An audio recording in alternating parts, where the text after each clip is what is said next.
Hello and welcome again to Match Fishing TV. I've been joined in the studio today by Andy May from Mosella, who's come along to talk about hair rigging various baits from pellets right the way through to worms. Andy, thanks for coming in. No problem. I know a lot of anglers struggle when it comes to hair rigging, particularly we seem to get a lot of letters sent into the magazine.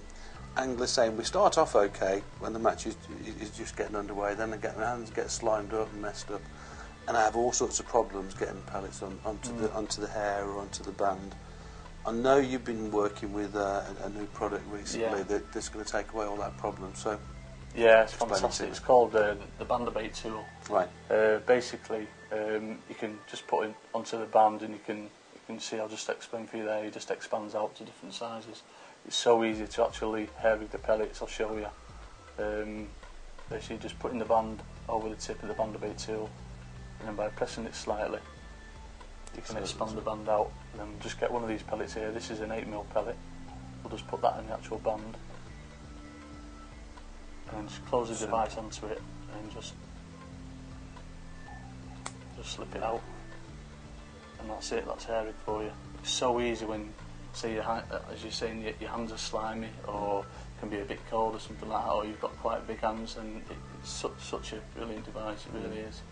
And you've got all sizes of bands for this as well. I mean, that's a really tiny band. Yeah, I mean, the beauty about these new bands, what Mosella brought out, I'll just get them for you. It's these the new F1 micro bands. Are the smallest band on the market, but you can hair rig anything from a size 3mm up to a size 12mm pellet on them.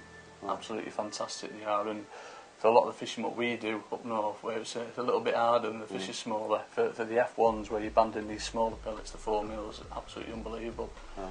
And if you try getting the band over one of them with your hands, especially when it's slimy, it's quite difficult to use in one of these. This band devices you've got on this now, that's what size is that one? Will you show me? That's the micro band on that hair rig there. Okay, would you show me how you put the small pellet onto that then?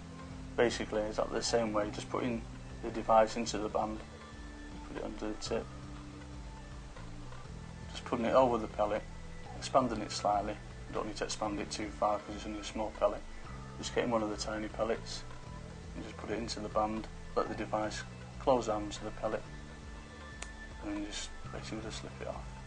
I mean, this would be a real fiddly job, wouldn't it, by hand, particularly in the winter months? Oh, definitely. Yeah, and like we said, identified with earlier, when your hands are all slimed up, it's almost impossible. Oh, I mean, this alleviates all them problems, so it really is a fantastic device. And again, with these microbands, these will stay on. You can have loads of bites on that. You can catch even 2 or 3 fish on it. It'll never ever come off. Yeah, and it's such a simple device, isn't it? I mean, it is.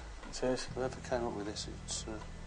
So this comes with that's just a silicone rubber holding the thing together. Every now and again you can get the silicone wearing out, so it comes with quite a long length of silicone, just so you can cut it with scissors and just put it back over. Yeah. It just saves a problem.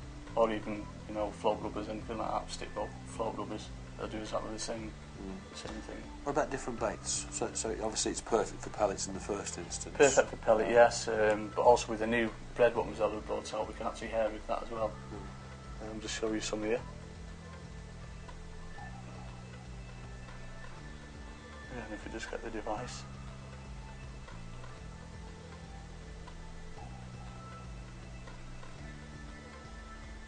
and then just get the bread and put it inside. The thing to remember is when you're closing the bait tool down, is just to keep it under a slight bit of tension, because if you close it completely, it'll just cut into the bread too much. So just keep it under a slight bit of tension, and then just with your nails, just release it from the tool like that. That'll be perfect for you. Fantastic. That's really good. And I know as well, you mentioned earlier about you've been using this with worms as well. Yeah, it's unbelievable. You wouldn't have thought you could actually hair rig a worm, but yeah, I don't know if it's a kind of way with worms or sticking the hook in them, to be honest. Strangled. What I'm doing at home to do too, though, yeah. But you use the smallest band again for trapping a dendrobina? Yeah, exactly, the smallest band again. If you started using some of the bigger bands, then yeah, the worm probably wouldn't be. So whereabouts would you trap the worm? Would that be just... Trap it between, the egg sac right at the end, at the tip of the worm, on the dendrobina, just slip it over that and chop it and just put it back towards the egg sac where you'd normally rip it off, to put the hook back in. Okay. Just trap it behind there and it'll never ever come off.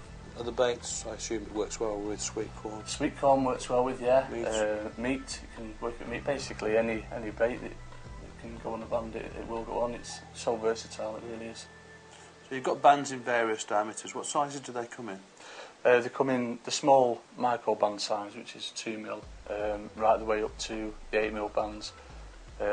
Basically, the reason for the bigger bands is for softer baits. Right. A lot of the pleasure fishers nowadays using baits like prawns, mussels, things like that. Which would obviously be like smashed to pieces. Oh yeah, if you tried hair rigging, one of them on a tiny band, it just cut right the way through it. So that's the reason for the bigger bands. Okay, hair lengths. Do you always tie your hair lengths exactly the same length? No, I don't. The reason I've got this hair quite long, Dave, is because of the bread. We've got the bread on, obviously when it's in the water it expands out. Right. So basically the hook's going to be right above the bread on that one. Normally I'd like to have it, my hair just above the top of the hook, when I'm fishing normal pellets. But so the only reason that I've got a longer one for this is for the bread, just to cater for it when it expands out. Right. And when you're tying these, then when you're tying the band into the hair, how do you do, what particular knot do you use? Basically it's just like a normal hook length loop, just a double overhanded. It's always very important to make sure you do the knot twice rather than once, because it'll slip otherwise. So you go through, you bring it through twice like an ordinary hook length. And then just keep your finger and thumb on it as you're pulling tight, and that'll keep it nice and small. Yes. Or there's devices like loop ties what you can buy as well, but I've always found it just as easy to do by hand. And also, if you can notice, Dave, the band's attached in a little tiny loop. Very, very important. That must be in a loop. What would happen if you tied the band direct onto the hair, onto the line? When it's under pressure, it just snap off. Or quite often, what can happen, it can snap off in your landing net. It's happened loads of times to me, so always make sure it's in the little loop, then it's free running then. That's a great tip. Yeah. But when you're setting it up then, to get the distance exactly right, which sort of size pellet do you work on with that? Basically, a lot of the fishing, what I do, going up north, it's going to be for F1, so I'll be using the smaller pellets. So what I do first, I put the band on first, and then I put the pellet inside the band, and then I'll get the hook and judge it by that, and then I'll whip it on, do a knotless knot, and tie it on that way. So knotless knots for you, they're dead straightforward. If you've never tied a knotless knot, there's no excuse not to learn it. You go through the eye, how many turns? I always do 12 on all mine, spade and eyed. And just come back up twice and back through, or once? Come back through once. Right. That's all. Okay. Perfect. Well, I think this tool is an ingenious device. Just every now and again, a gizmo comes onto the market that revolutionises fishing. And if you're an angler that struggles to get pellets on, and I know I've been there in the past when I've tried to do it with cold hands or with slimy hands, this is going to be something that's going to revolutionise the way you fish. So check them out at the tackle shop. Go and buy one, because in my opinion, every angler should have one of these in the box, particularly on cold days. Oh, definitely. And check out the bands as well, particularly the small ones. Clearly, they're a fantastic invention for pellet fishing and for other baits. Try them out with things like worms and things like that. But, thanks for coming along to the studio. It's been a great insight, and I'm going to keep that. Cheers, pal. Make it up.